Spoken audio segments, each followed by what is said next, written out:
समाचार न्यूज रही हमारे YouTube चैनल में हम आपको अभी और कवरेज दिखाना चाहेंगे जो यहाँ पे झांकी भी निकलने वाली है। बहुत गजब का कार्यक्रम, पूरी कवरेज हम आपको दिखाना चाहते हैं। बांधा गया है। मैं प्रयास करूंगा आपको कुछ बताने के लिए कि मित्रों जिस महापुरुष की जयंती में आप शामिल हुए हैं, बहुत दुख होता है कि बर्थडे पर खुशी का माहौल है, बर्थडे का ये अवसर है, उनके जन्मदिन का ये अवसर है। लेकिन यदि मैं यह बात बताऊंगा कि उनके साथ हुआ क्या है और किस लिए हुआ है, यह आपको जानना बहुत जरूरी है कि वो आग आपके सीने में आज भी जलनी चाहिए कि जिस महापुरुष ने बाबा साहब जो चाहते थे और जिनकी परंपरा को हमारे संत शिरोमणि रविदास जी आपके बीच लाना चाहते थे, जो चाहते थे, यानी भगवान सम्यक संबुद्ध की वो समता करुणा प्रज्ञा प्यार की वो जो उनका मिशन था, भगवान सम्यक संबुद्ध का वो जो समाज जैसा समाज बनाना चाहते थे सम्यक संबुद्ध, उस व्यवस्था को, उस समानता की परंपरा को संत जी यानी संत शिरोमणि रविदास जी कैसे आपके बीच लाना चाहते थे, कहाँ क्या चीजें रोड़ा हुआ करती थी उस समय उनके देश काल परिस्थिति में जब वो थे। सबसे पहले इस धरती पर सम्यक संबुद्ध यानी जिन्हें गौतम बुद्ध कहा जाता है, शाक्य मुनि कहा जाता है, तथागत कहा जाता है, इस धरती पर, इस पूरे भूभाग पर, पूरे भूमंडल पर सबसे पहले अगर किसी ने इस बात को कहा है तो भगवान सम्यक संबुद्ध ने कहा है। सम्यक संबुद्ध ने ही वो परंपरा को शुरुआत की कि सब मनुष्य बराबर हैं, सबको जीने का अधिकार है, जिस तरीके से दुख सबको होता है उसी तरीके से सबको सुख का भी अनुभव होता है। तो अपने संत जी के बारे में जानते हैं, केवल इतने से काम नहीं बनेगा कि संत जी की जयंती मना ली जाए, बड़ी भीड़ इकट्ठा कर ली जाए, किसी बड़े पद पर रहने वाले किसी साथी को बुला लिया जाए, वो बहुत बड़ी बड़ी बात कह करके चला जाए तो समाज की दिशा इससे नहीं बदलेगी, न दशा बदलेगी। दिशा और दशा तब बदलेगी जब आपका मन और विचार और संस्कार बदलेगा। अगर ये संस्कार और विचार आपको नहीं बदला तो ऐसा कुछ भी करने से आप में बदलाव नहीं होगा। ये हमको ध्यान रखना चाहिए। अगर एक भी बात हमारे संत की आपके दिमाग में चली जाए कि वो चाहते क्या थे और उनकी हत्या क्यों की गई, उनका मर्डर क्यों किया गया, और मर्डर करने वाले लोग कौन थे, ये बात आपको ध्यान में रखनी चाहिए कि वही लोग वो थे जो लोग बराबरी नहीं पसंद करना चाहते हैं, वही लोग जिन लोगों ने संत जी की हत्या कर दी और बाद में उनके महत्व पर बहुत सारा प्रकाश डाल करके उनको जो है ऐसा प्रचारित किया कि उन्होंने अपने सीने को खुद चीरा था, खुद फाड़ा था।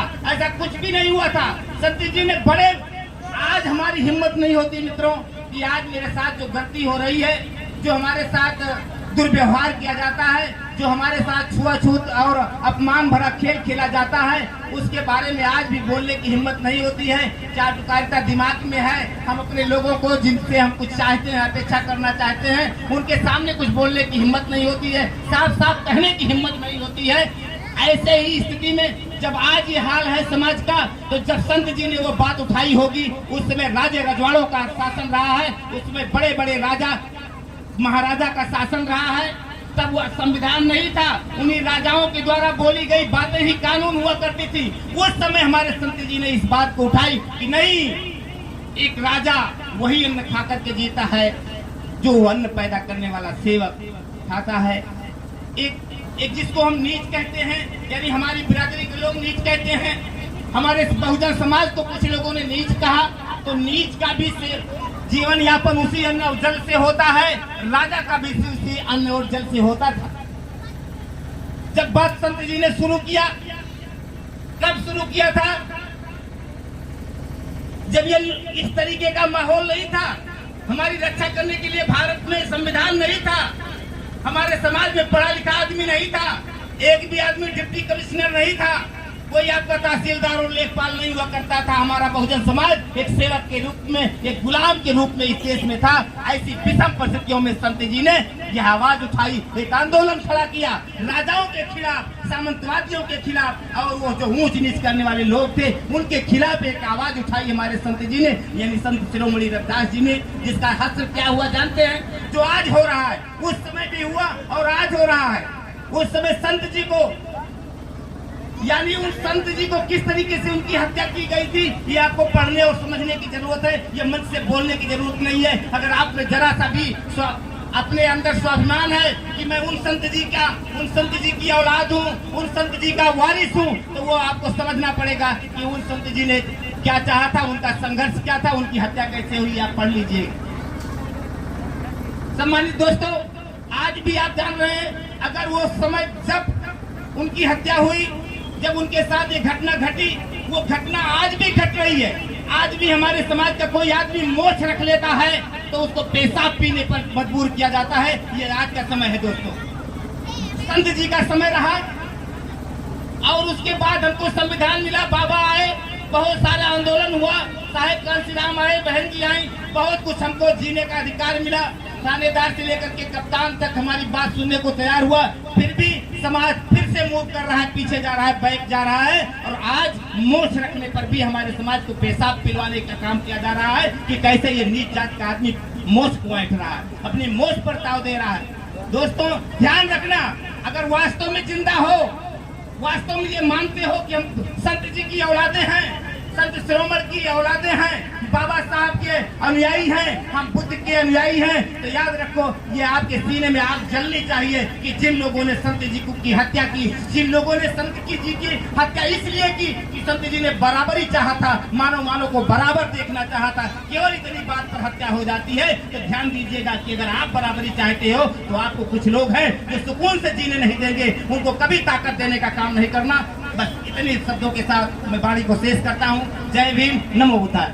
साथियों नमस्कार, स्वागत है आपका हमारे चैनल जिला टॉप न्यूज में। मैं सुरेश कुमार, आप देख रहे जनपद सुल्तानपुर के ग्राम सभा इसौली में है, जो आज यहाँ संत शिरोमणि रविदास जी का जयंती मनाया जा रहा है।